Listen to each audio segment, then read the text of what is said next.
Well, welcome to day 3 of Surrender and Obedience. And today we're going to be looking at the uh, Acts 9 7 to 9.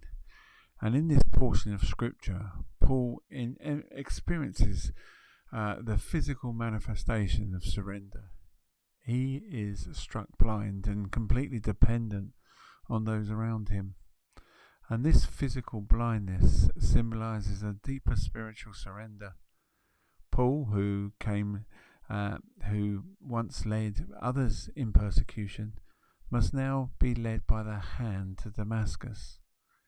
And his journey, once marked by self-assurance and independence, is now characterized by vulnerability and reliance on God's guidance. And this passage really underscores the profound transformation that surrender and obedience to God can bring. You see, Paul's blindness and helplessness also mirrors the spiritual blindness that we all have yet to encounter, and the transforming light of Christ. His dependency illustrates the necessary posture of a believer before God, open, dependent, and submissive to God's will, no matter how disorientating or uncertain it may appear. So, like Paul, let us embracing our vulnerabilities can be a really powerful step towards our spiritual growth. And as we consider areas in our lives where we maintain a tight grip of control, let's reflect on how embracing vulnerability and admitting your limitations can deepen your reliance on God.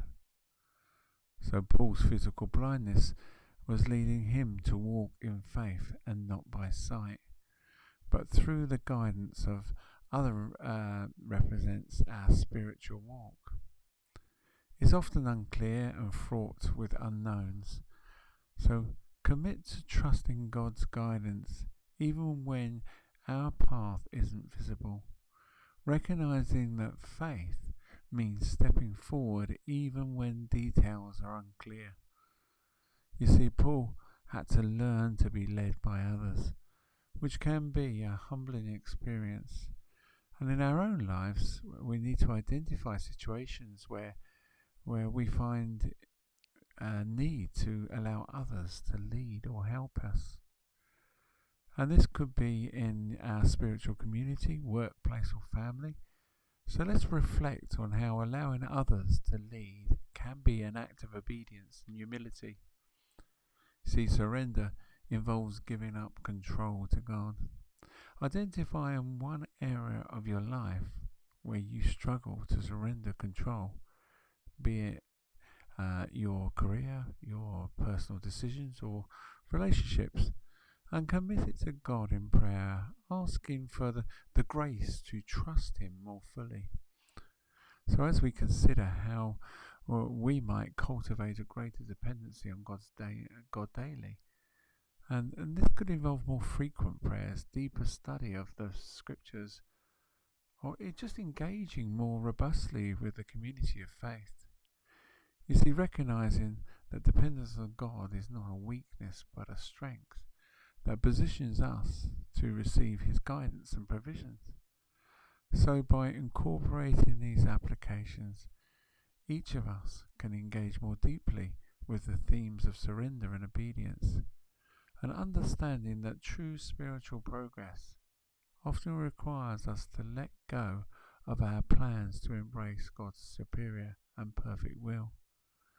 So today, just like Paul, we need to be in a place of vulnerability. And as we move forward into these areas, it becomes a great tester of our faith. So until tomorrow, I look forward to sharing with you more about this walk.